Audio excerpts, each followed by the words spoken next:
Tento příběh nebude jen posezeníčko. Je o velmi neobyčejném chlapci ve velmi obyčejné vesnici.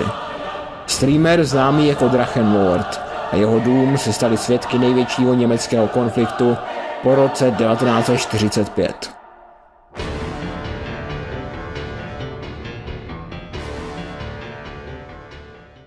Vlastním jménem Rainer Winkler vyrůstal v malé vesničce Altschauerberg v Emskirchenu, který má kolem 28 obyvatel. Podle jeho vyjádření je Winkler dyslektik a navštěvoval speciální školu. Už tam nebyl v oblibě. Bylo mu naměřeno 85 IQ. Jeho dům podědil po rodičích a odsud vedl svou tvořivou činnost.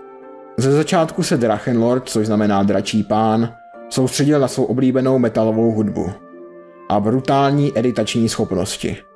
Později se avšak zaměřil na mluvení o svém životě. Diváci si začali všímat, že Drachenlord často lže. Když například v jednom momentě řekl, že je panic, a potom, že zažil kopulaci se všemi možnými lidmi. V jednom videu se jménem 20 faktů o mně řekl celé své jméno a díky tomu se internetovým trollům podařilo najít jeho sestru a napsat jí, že ví, kde bydlí. To Drachenlorda rozčílilo a ve videu prohlásil, že si pro něho mají hejtři přijít osobně a poté řekl jeho adresu. A tak se první trollové začali scházet u Drachenlordova domu a jejich nájezdy začaly nabírat na síle. Tohle byl moment, který odstartoval spirálu šílenství, která vedla k další eskalaci.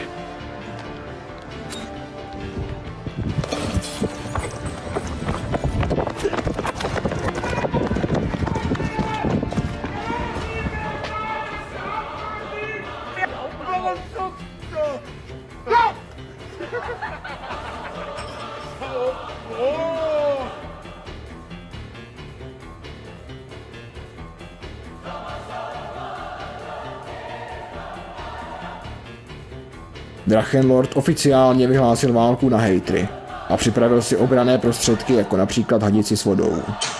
Čím větší útok trolů, tím větší byla rozčilená reakce Drachenlorda a tím větší zájem sledujících. A tak svým bojem proti trolům Drachenlord paradoxně přilákával další troly.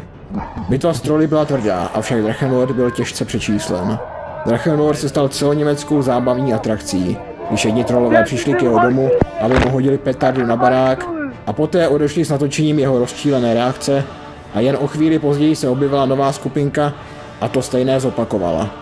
Problém už byl tak častý, že policie odmítala jezdit na volání od Drachenlorda a tak byl Rainer opuštěn a donucen bojovat s hejtry sám. Což je to, co udělal.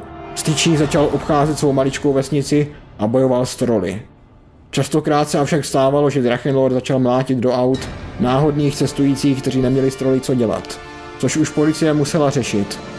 Taktéž se stalo, že jeden z hejtrů dal tip policii, že je Drachenlordův dům ukrytem teroristů, čím se jeho dům stal prvním historickým zásahem jednotky SWAT v Německu. Hejtr zodpovědný za toto falešné nahlášení šel do vězení. V roce 2018 byl svolán festival se stovkami lidí přímo před Drachenlordovým domem.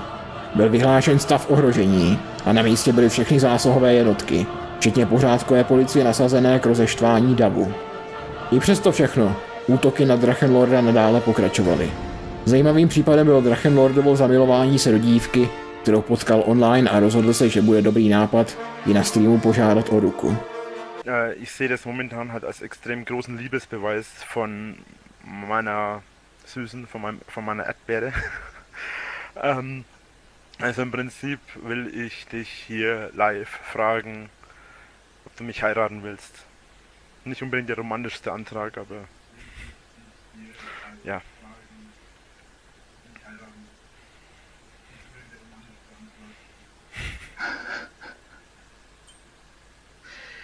Oh Mann.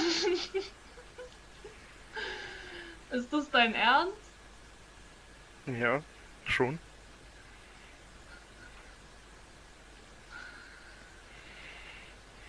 Du bist echt ein ganz besonderer Mensch. Und mit besonders meine ich, du bist der fetteste, dümmste Idiot, den ich je in meinem ganzen Leben gesehen habe.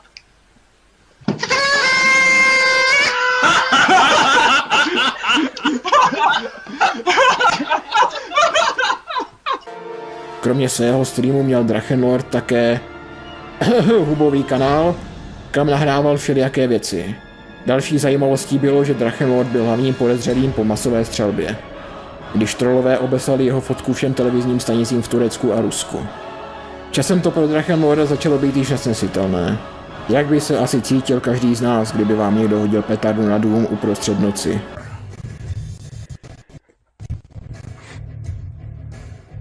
Wie verbringst du es? Wie ist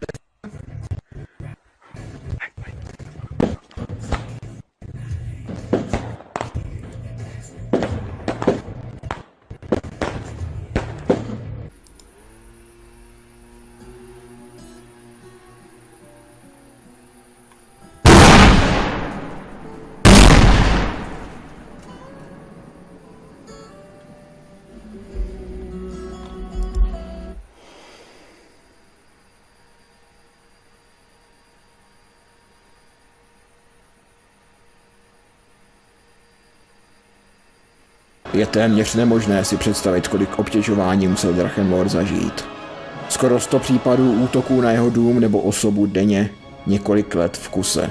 Rainer nakonec prodal svůj dům státu, který se ho už chtěl zbavit, ale nadále v něm žil a streamoval. Ze získaných peněz si koupil nové auto, s kterým chtěl jet na cestu pryč od hejterů.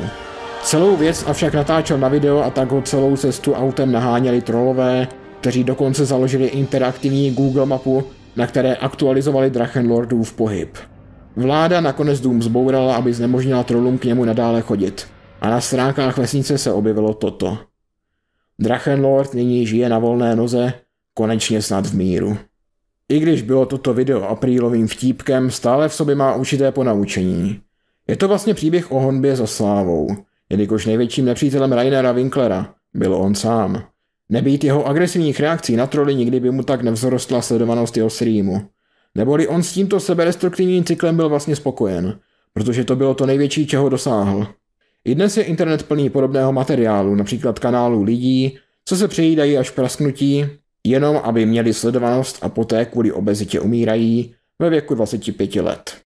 Každý z nich si je vědom toho, že je tento životní styl ničí, ale zároveň ví, že kdyby toho nechali, ztratili by to jediné, co jim v životě dává smysl. Je to tedy o tom si vždy a za každých okolností zachovat svou osobní důstojnost.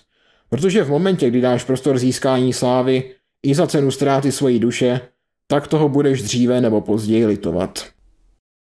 Jestli byste mě chtěli podpořit, v popisku najdete Patreon, nebo můžete na YouTube poslat super díky. Popřípadě se mnou můžete podiskutovat na Discordu.